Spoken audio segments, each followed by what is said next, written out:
Hello guys, मेरा नाम है रवि। स्टडी ग्लो में आपका बहुत बहुत स्वागत है। दोस्तों, अग्नि अग्नि और अग्नि, इस समय दोस्तों अगर भारत में हम मिसाइल की बात करें, मिसाइल की सफलता की बात करें, तो अग्नि ने क्या किया दोस्तों, यहाँ पे झंडा गाड़ दिया है और धनाधन एक के बाद एक यहाँ पे सफल टेस्टिंग की जा रही है। दोस्तों अभी कुछ दिन पहले ही हमने अग्नि 5 का सफल टेस्टिंग देखा था, जिसकी रेंज 5000 के आसपास थी। यानी कि हम यहाँ से अगर चाइना को भी खत्म करना चाहें, उसके पूरे देश को खत्म करना चाहे तो कर सकते हैं। ठीक है, इसीलिए दोस्तों हम लॉन्ग रेंज की जो मिसाइलें होती हैं, खास करके न्यूक्लियर बेस्ड मिसाइलें हम क्या करते हैं, बनाते हैं। इसका मतलब क्या हुआ, यहाँ पे अगर आप देखेंगे जो अग्नि प्राइम है, अग्नि 5 है, इसके अंदर हम न्यूक्लियर वेपन डाल सकते हैं और न्यूक्लियर वेपन डाल के हम किसी को भी ध्वस्त कर सकते हैं। क्योंकि मेन मुद्दा है न्यूक्लियर को लेके जाने का। ऐसा नहीं है कि ठीक है आपने मिसाइल बना दी, लेकिन एटॉमिक बम अगर आपको फायर करना हुआ तो कैसे फायर करेंगे। इसमें ये जो मिसाइलें होती हैं काफ़ी ज़्यादा सफल मानी जाती हैं। और यहाँ पे अगर दोस्तों हम बात करें, अगर आप हेडलाइन भी पढ़ेंगे, the new generation ballistic missile अग्नि प्राइम सक्सेसफुली फ्लाइट टेस्टेड। यहाँ पे अगर आप देखेंगे एक चीज़ है फ्लाइट टेस्टेड। इसका क्या मतलब है, देखिए टेस्ट जो इसका था दोस्तों, ये जून में ही हो गया था, 2021 के आसपास ये हो चुका था। ऐसा नहीं है ये पहली बार टेस्ट हुआ है। लेकिन फ्लाइट टेस्ट का मतलब ये है दोस्तों, आपको पता है कि हमें जब भी कोई मिसाइल क्या करना होता है युद्ध में, जब युद्ध होता है तो आप देखेंगे जहाज़ों से हमें फायर करना होता है, कैरियर से हमें जाके फायर करना होता है। ठीक है, इन सब चीज़ों से हमें यहाँ पे फायर करना होता है। अरे भाई मिसाइल बना लिया है, लेकिन आपको जाके नज़दीक से फायर करना है ना। अगर जगह दूर है, ठीक है, मान लीजिए आपकी लड़ाई होती है चाइना से, अब आपकी रेंज जो है 1000-2000 है, तो ऐसा नहीं आप हर जगह फायर कर सकते हैं। तो इसके लिए आपको लेके जाना होगा ना, जहाज़ों से लेके जाना होगा। तो यहाँ पे अगर आप देखेंगे फ्लाइट टेस्टेड यहाँ पे हुआ है। ठीक है, यानी कि पहला टेस्ट होने के बाद इसमें क्या किया कि जहाज़ों के द्वारा, ठीक है, जो यहाँ पे मैं आपको दिखाता हूँ तब आप समझेंगे। यहाँ पे अगर दोस्तों हम देखें कि यहाँ पे CFC करके है, ठीक है, इसका नाम है स्ट्रेटेजिक फोर्स कमांड करके है। देखिए, तो इसको देखिए बनाया था DRDO ने। ठीक है, DRDO ने टेस्ट भी किया था, ठीक है, पहली बार। इस बार भी टेस्ट में DRDO शामिल था, लेकिन इस बार क्या था यहाँ पे दोस्तों, अगर देखा जाए कि SFC करके है, ये भी यहाँ पे शामिल था। इसका काम क्या होता है दोस्तों, जो न्यूक्लियर वेपन होते हैं, जो न्यूक्लियर वेपन से रिलेटेड चीज़ें होती हैं, वो यहाँ पे क्या करते हैं, इसको कमांड करते हैं, इसको पूरा गवर्न करते हैं। और ये किसके द्वारा किया जाता है, खास करके PMO के द्वारा किया जाता है। इसीलिए अगर आप देखेंगे कि ये 2003 में फाउंड हुआ था, किसके द्वारा, वाजपेयी सरकार के द्वारा ये फाउंड हुआ था, ताकि जो न्यूक्लियर वेपन है, न्यूक्लियर हथियार हैं, उसके ऊपर काम अच्छे से हो सके, जानकारी, कमांड, हर चीज़ यहाँ पे क्या हो सके, अच्छे से यहाँ पे हो सके। ठीक है, तो इन दोनों के द्वारा दोस्तों ये क्या किया गया है। यहाँ पे अगर आप देखेंगे उड़ीसा में एक आइलैंड है, कोस्ट ऑफ उड़ीसा करके इसका नाम है, यहाँ पे आप देख सकते हैं, यहीं से ये क्या हुआ दोस्तों, ये मिसाइल टेस्ट हुआ है। दोस्तों जितने भी मिसाइलें टेस्ट होती हैं, ठीक है, जैसे एक तो होता है आपको सैटेलाइट लॉन्च करना है, तो सतीश धवन स्पेस स्टेशन से आप करते हैं। लेकिन जब बात आती है मिसाइल लॉन्च की, मिसाइल टेस्टिंग की, तो सबसे ज़्यादा इसी आइलैंड से हुआ है। अगर कोई पूछे भारत में कौन सा ऐसा आइलैंड है जहाँ पे सबसे ज़्यादा मिसाइल टेस्ट हुआ है, तो आप ये बता सकते हैं। सॉरी दोस्तों, मेरा बटन बार बार खुल जा रहा है। ठीक है, तो इस जगह से हुआ है। अब दोस्तों इसकी बात करें अगर हम, तो ये क्या है, बैलिस्टिक मिसाइल है। यहाँ पे अगर हम देखें तो ये क्या है, बैलिस्टिक मिसाइल है। देखिए दो तरीके की मिसाइलें होती हैं, बैलिस्टिक मिसाइल और क्रूज मिसाइल होती हैं। तो जो बैलिस्टिक मिसाइलें होती हैं वो लॉन्ग रेंज के लिए होती हैं, और जब चीज़ें लॉन्ग रेंज के लिए होती हैं, आप देखेंगे जब फायर होगा तो ये बहुत ऊपर पहले जाएगा, पहले हाइपरबोलिक पाथ बनाएगा जैसे जहाज उड़ता है, और उसके बाद ही जाके कहीं पे फायर करेगा। ठीक है, तो ये लॉन्ग जो रेंज होते हैं, बड़े रेंज होते हैं, उनके लिए होता है। लेकिन यहाँ पे जो क्रूज मिसाइल होते हैं, ठीक है, क्रूज मिसाइल क्या होता है, सरफेस टू सरफेस फायरिंग करते हैं। जैसे ब्रह्मोस हमारा हुआ, ये क्या होगा दोस्तों, जब फायर होगा तो 200-300 मीटर की रेंज में क्या होगा, सरफेस से ही जाएगा। इस वजह से इसकी स्पीड बहुत तेज होती है। इसे कैप्चर करना, जैसे S4 हुआ, ठीक है, इन सबसे कैप्चर करना इन्हें बहुत मुश्किल होता है, क्योंकि ज़मीन पे जाके ये काम करते हैं। तो यहाँ पे दोस्तों जो अग्नि प्राइम है वो क्या है, एक तरीके से बैलिस्टिक मिसाइल है। ठीक है, लॉन्ग रेंज मिसाइल है। इसका रेंज कितना है, 1000 किलोमीटर से दोस्तों लेके 2000 किलोमीटर के आसपास है। लेकिन दोस्तों इसमें खास क्या है और क्या अग्नि प्राइम है, कहीं अग्नि प्राइम ऐसा तो नहीं जो अग्नि 5 है उसका नेक्स्ट वर्जन है, ऐसा नहीं है।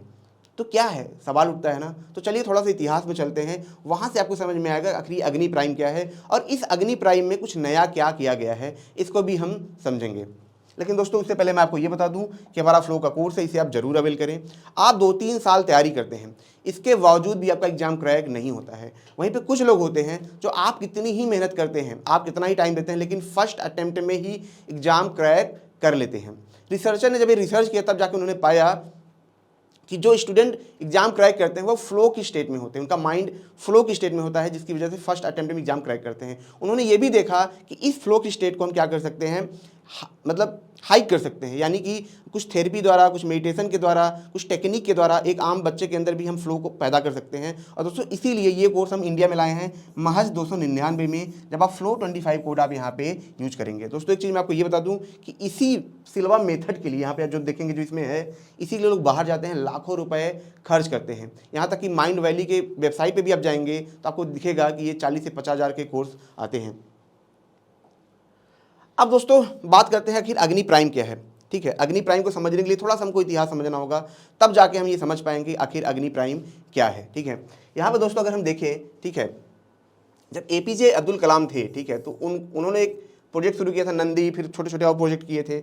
उसके बाद उन्हें क्या मिला कि 5 तरीके की मिसाइल बनाने का मौका मिला, और उस प्रोजेक्ट का नाम यहाँ पे रखा गया integrated guided missile development programme of the India. ठीक है, इसके अंदर हमें 5 रेंज के क्या करने थे, मिसाइलें बनानी थी। उनका नाम क्या क्या रखा गया यहाँ पे अगर हम देखें, सबसे पहले मैं बता दूं इस प्रोजेक्ट का नाम था क्या था, IGMDP। अगर एग्जाम में आता है तो आप इसको ऐसे बता सकते हैं, हाँ इसका ये नाम था। ठीक है, इसमें पृथ्वी नाम एक दिया गया जिसका काम था सरफेस टू सरफेस मिसाइल बनाना, शॉर्ट रेंज मिसाइल यहाँ पे बनाना। ठीक है, दूसरा क्या था, Akash medium range surface to surface air missile बनाना था। ठीक है, फिर तीसरा था Nag, 3rd generation fire and forget anti tank missile यहाँ पे बनाना था। चौथा था त्रिशूल, ठीक है, short range level surface missile यहाँ पे बनाना था।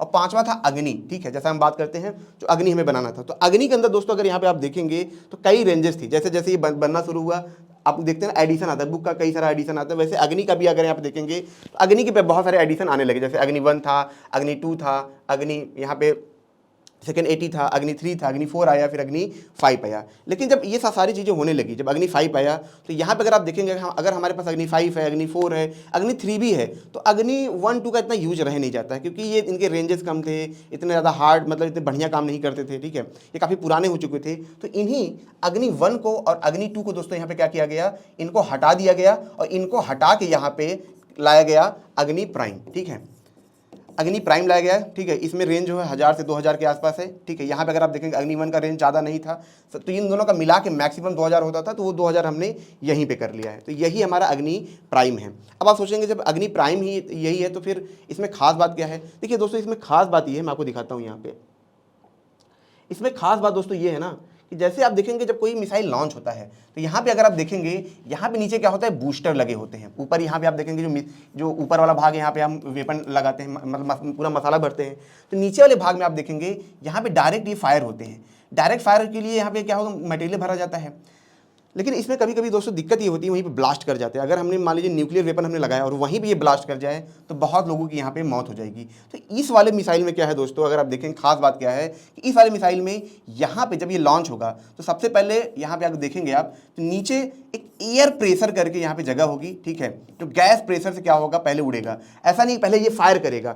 जो बूस्टर जो दोस्तों मसाला होता है, वो फायर होने के बाद ये खत्म नहीं होता है, ये लगातार जलता रहता है और बहुत तेजी से लेके जाता है। लेकिन ये पहले क्या होता था, यही डायरेक्ट ये लॉन्च होता था, यहीं से बर्निंग होती थी। यहाँ पे क्या होगा, जो गैस प्रेशराइज्ड है ये क्या करेगा, इसको पहले ऊपर लेके जाएगा। ठीक है, थोड़ा सा कुछ मीटर ऊपर लेके जाएगा, और कुछ मीटर ऊपर जाने के बाद क्या होगा, यहाँ से फिर जो बूस्टिंग है इसकी होगी, यहाँ से जो बूस्टर है वो बर्न करना शुरू करेगा, और फिर जाके वो अपने टारगेट पे गिरेगा। तो ये इसमें खास है। बहुत सारी चीज़ें इसमें और भी खास है, जैसे कि इसमें इसका मतलब जो टारगेटेड रेंज है, ये सब चीज़ें इसको बहुत अच्छा यहाँ पे किया गया है। तो दोस्तों ये छोटा सा लेक्चर था। अगर आपको अच्छा लगा हो तो इसे लाइक करें, कमेंट करें, शेयर जरूर करें। मिलते हैं नेक्स्ट लेक्चर में। Thank you so much.